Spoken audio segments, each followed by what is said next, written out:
Hai, Assalamualaikum dan salam sejahtera. Apa khabar?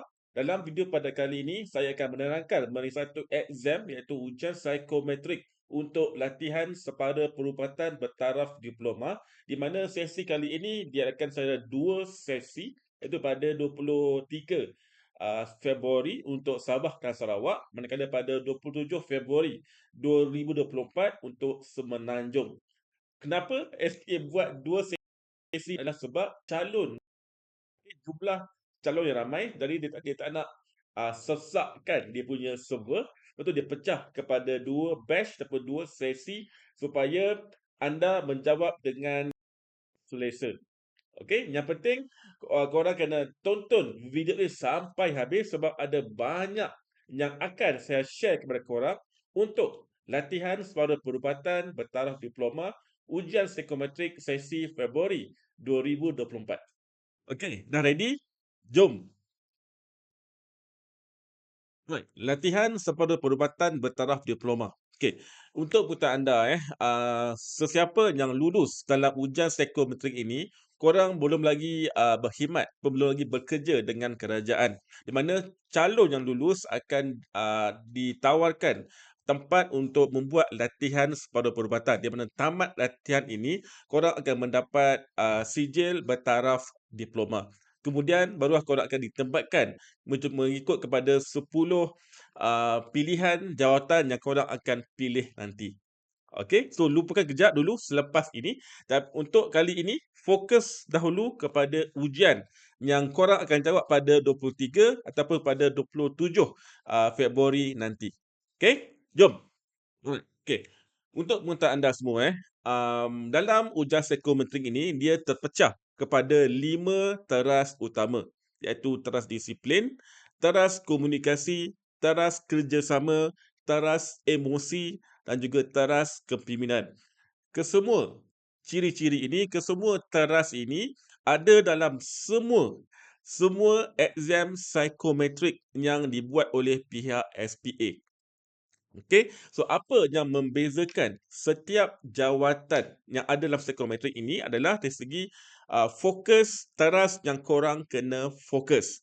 Okey, jawatan pegawai tadbir lain, jawatan accountant lain, jawatan bomba lain, jawatan immigration pun lain. Okey, so untuk latihan sepada perubatan, korang kena fokus kepada 3 teras ini. Okey, iaitu teras disiplin, teras komunikasi dan juga teras emosi. Ulang balik, teras disiplin, komunikasi dan emosi. So nanti bila korang lihat soalan exam yang berkaitan tentang disiplin, tentang komunikasi dan juga tentang emosi, pastikan jawab yang positif. Manakala kalau nampak soalan yang berkaitan dengan kepimpinan ataupun tentang kerjasama, pastikan jawab yang negatif. Okey, ini untuk membolehkan profil korang untuk psikometrik ini sesuai untuk latihan sepada perubatan. Okey, clear Kalau belum clear, tinggalkan soalan korang di ruangan komen di bawah ni. Nanti saya akan cuba menjawab dengan seberapa pantas yang boleh. Okey, seterusnya. Okey, tips menjawab. Okey, ada 2 tips yang akan saya kongsikan dalam video pada kali ini. Tips yang pertama iaitu jangan jawab tidak pasti ataupun sederhana. Okey, maksudnya apa? Dalam psikometrik ini, korang akan diberi 4 pilihan jawapan iaitu A, B, C dan D. Okey, biasanya A itu contohnya sangat tidak pasti, B itu tidak pasti, C itu pasti dan B sangat pasti. Pastikan pilih jawapan yang ada perkataan sangat tu. Okey, pilih yang ada perkataan sangat sebab jawapan yang ada perkataan sangat tu mengandungi markah yang tinggi. Okey, untuk pengetahuan anda dalam psikometrik ini, dia tidak ada soalan betul ataupun salah. Dia tidak ada jawapan betul ataupun salah. Apa yang membezakan antara setiap jawapan itu adalah dari segi markahnya sahaja. Korang pilih A, B, C dan itu betul, tak ada masalah. Sebab dia tidak ada betul dan salah. Okey, Sebab tu korang kena fokus kepada 3 trust ini. Okey, iaitu trust, disiplin, komunikasi dan emosi. So pastikan, pilih markah yang tinggi untuk disiplin, untuk komunikasi dan emosi. So jangan pilih yang di tengah-tengah. Okey. Yang kedua, tips kedua, hati-hati dengan soalan yang berulang. Okey. Dalam exam nanti ada lebih daripada 100 soalan, kan. So nanti, akan ada beberapa soalan yang berulang. Dia akan ulang tentang disiplin, tentang komunikasi dan juga tentang emosi. So hati-hati, okey.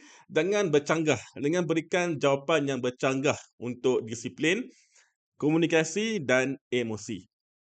Okey, so ini 2 tips yang bagi saya amat penting untuk korang faham. Kalau korang salah faham, ini akan menyebabkan, korang, gagal dalam exam nanti. Okey, so, antara tips untuk lulus adalah dengan buat banyak latihan. Okey, cuba cari seberapa banyak soalan latihan yang boleh untuk korang, buat latihan. Okey, sebab dari situ korang boleh nampak macam mana soalan taras disiplin, macam mana soalan taras komunikasi dan juga macam mana soalan dalam taras emosi. Okey, dia tak ada bagi tajuk, ini tentang disiplin, oh ini tentang komunikasi, oh ini tentang emosi, tak ada. Okey, hanya bila korang buat, banyak latihan saja, korang akan nampak, oh ini tentang disiplin, oh ini tentang emosi, oh ini tentang komunikasi. Okey, faham, Alright? Saya tunjukkan contoh latihan, contoh soalan. Ini, okey, ini contoh soalan dalam, taras komunikasi. Okey, saya menyuarakan pendapat sama ada diterima ataupun tidak. Okey, ini khas soalan tentang komunikasi. Ingat, dalam soalan komunikasi, dalam taras komunikasi, korang kena berikan jawapan yang positif. So, jawapan positif apa? Iaitu A, sangat kerap. Okey, untuk soalan ini, berikan jawapan A, sangat kerap. Okey? Seterusnya, still soalan komunikasi. Okey. Jalan terbaik untuk menyelesaikan masalah adalah bertanya kepada orang lain.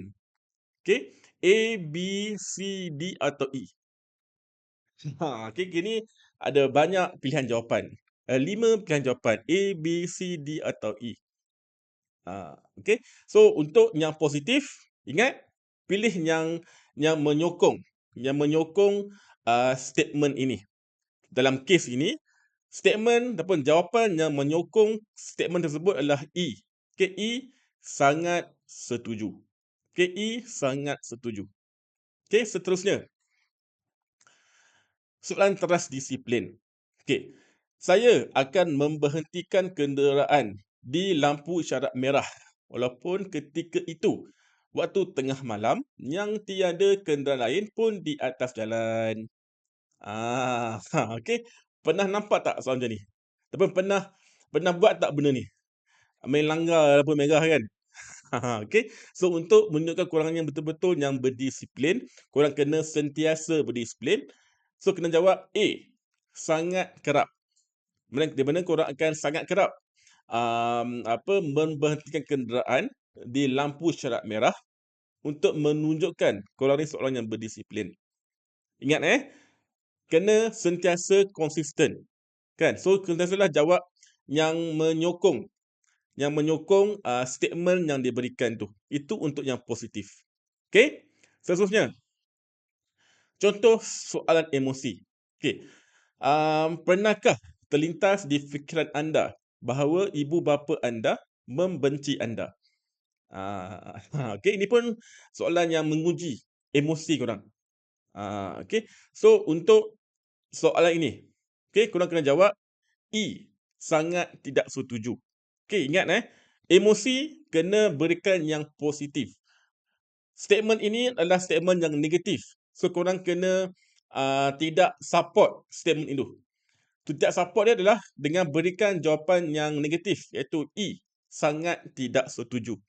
Di mana maksudnya korang, tidak, menyokong statement yang diberikan ini. Okey, so inilah contoh 3 teras yang korang kena praktis, korang kena buat banyak latihan supaya korang lebih nampak macam mana pattern soalan emosi, pattern soalan komunikasi dan juga pattern soalan disiplin. Okey, ini soalan komunikasi, ini soalan disiplin dan ini pula soalan emosi. Okey, nanti ada pula yang selalu tanya saya kan, "Tuan, dekat mana saya nak dapatkan banyak contoh soalan latihan?" Okey. Korang boleh dapatkan, banyak contoh soalan latihan melalui ini, okey. Dalam e-book ini yang saya sendiri yang buat, okey, dalam e-book ini, dalam, rujukan ini mengandungi lebih daripada 200 contoh soalan psikometrik untuk korang buat latihan, okey. Soalan ni kita berikan jawapan berserta dengan penerangannya sekali. Kenapa dia A, kenapa dia B, kenapa dia C, macam mana nak jawab soalan disiplin, macam mana nak jawab soalan komunikasi, macam mana nak jawab soalan emosi. Semuanya ada diterangkan dalam, rujukan ini. Okey, macam mana nak dapat rujukan ini? Mudah saja, pergi ke link ini www.ujianpsikometrikonline.com ataupun klik link yang ada seletak di ruangan, komen, di bawah video ini. Okey, klik di ruangan komen di bawah video ini. Okey, bila korang klik situ korang akan dapat satu website, korang terus dapatkan dan korang akan dapat email, link download, korang boleh terus buat latihan pada masa sekarang juga. So tak perlu nak tunggu postage dan sebagainya. Okey, ini dalam bentuk e-book, dalam bentuk elektronik, so mudah untuk korang buat latihan. Okey, faham? Dah nampak macam mana bentuk soalan psikometrik untuk latihan separuh perubatan? Okey, saya harap korang dah jelas. Tapi kalau masih kurang jelas, okey, terus tanya di, ruangan komen. So nanti saya akan cuba, menjawab dengan seberapa pantas yang boleh supaya korang lebih nampak macam mana bentuk soalan psikometrik ini. Dan bagi yang betul-betul serius nak lulus dalam psikometrik ini, pastikan korang dapatkan, rujukan ujian psikometrik sekarang kerana semakin banyak korang buat latihan, semakin jelas apa yang korang nak dapat.